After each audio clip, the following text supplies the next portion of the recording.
Cette interview vous est proposée par Boni Automobile, la force d'un réseau proche de chez vous, partenaire de Rock Radio.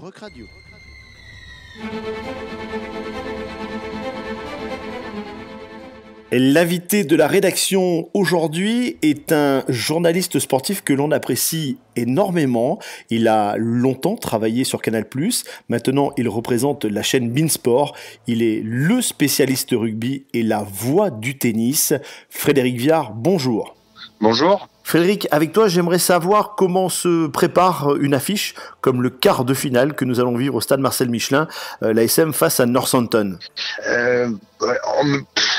Écoute, j'ai envie de dire que ça se prépare tout le temps, quoi. Je vais pas découvrir l'équipe de Clermont, l'équipe de Northampton la semaine qui précède le match, parce que on est dedans tout le temps, en fait. Quand on suit le rugby, on est de fait alerté tout le temps dès qu'il se passe quelque chose, que ce soit pour Clermont, notamment parce qu'on est très focalisé bien sûr sur le top 14, mais comme on suit nous sur beIN le championnat d'Angleterre aussi, Northampton, les Wasps que je verrai le lendemain contre Toulon, tout ça sont des équipes qu'on connaît bien, qu'on suit toute l'année. Donc ça se prépare pas une semaine ou deux avant, ça se prépare tout le temps. Maintenant il y a effectivement un processus qui se met en place quand on se rapproche de l'événement, parce que là je prépare un match après en particulier. Donc écoute, ça a commencé de manière très précise avec le match de Clermont au Stade Français que j'ai regardé samedi, parce que c'est le meilleur moyen de me les remettre dans l'œil et de voir la dernière actualité du club.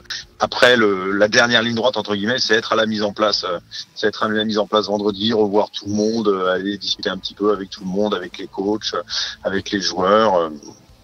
Voilà, ça c'est là on est dans la dernière ligne droite avec la fameuse fiche que je prépare le vendredi en notant tout bêtement le nom des joueurs et leur numéro, mais surtout en remettant les petites informations sur l'historique entre les deux clubs, sur comment ils sont en ce moment, comment ils sont en forme, les petites infos sur les joueurs, pourquoi tel ou tel bonhomme a été choisi à telle ou telle place. Et c'est pour ça que c'est important d'être à la mise en place pour pouvoir discuter avec Franck Azema, avec John O'Gibbs de tout ça. Toi qui a longtemps travaillé dans la grande maison Canal+, avant d'être transféré chez beIN-Sport, quand les supporters de l'ASM Clermont-Auvergne pensent que médiatiquement l'ASM est peut-être moins bien loti que Toulouse ou Toulon, comment toi tu l'as perçu chez Canal et comment tu le perçois sur beIN?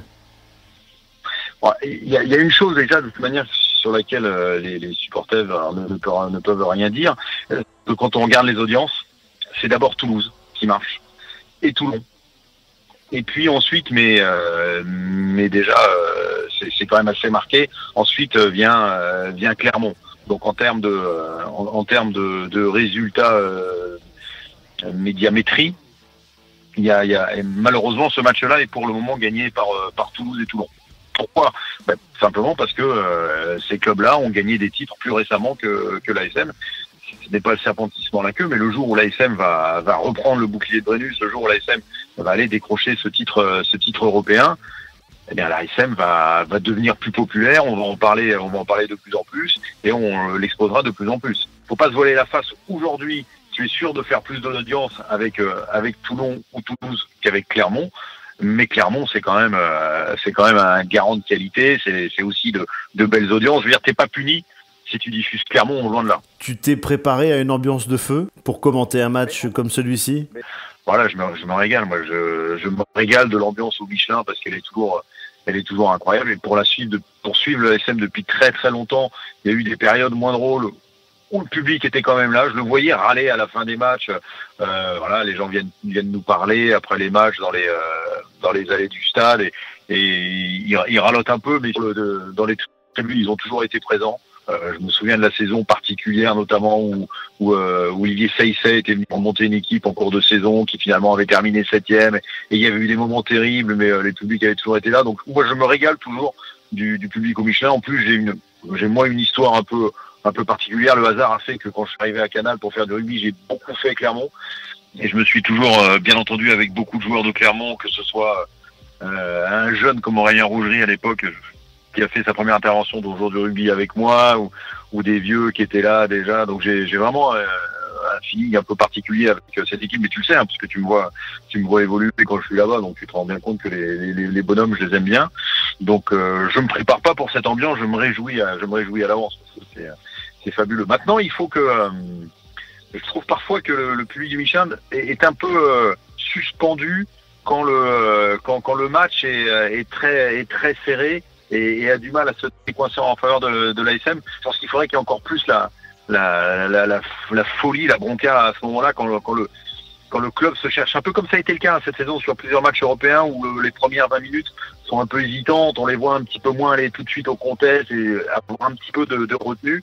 Tu sais que ça va monter ici à Clermont, ça va monter en puissance, on en parle de plus en plus et on vous attend avec impatience puisque quand vous serez là, ça voudra dire que le match va commencer. Donc on est tous impatients de vous voir et de te voir, Fred. Merci beaucoup encore d'avoir répondu à rien, ça m'a fait plaisir.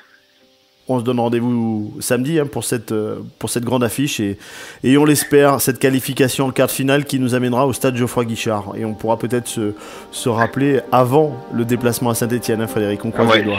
S'ils sont en demi-finale, on y sera aussi, c'est l'avantage. Bon, merci beaucoup. C'était avec nous Frédéric Viard, le commentateur vedette Beansport du rugby. Merci beaucoup, Fred.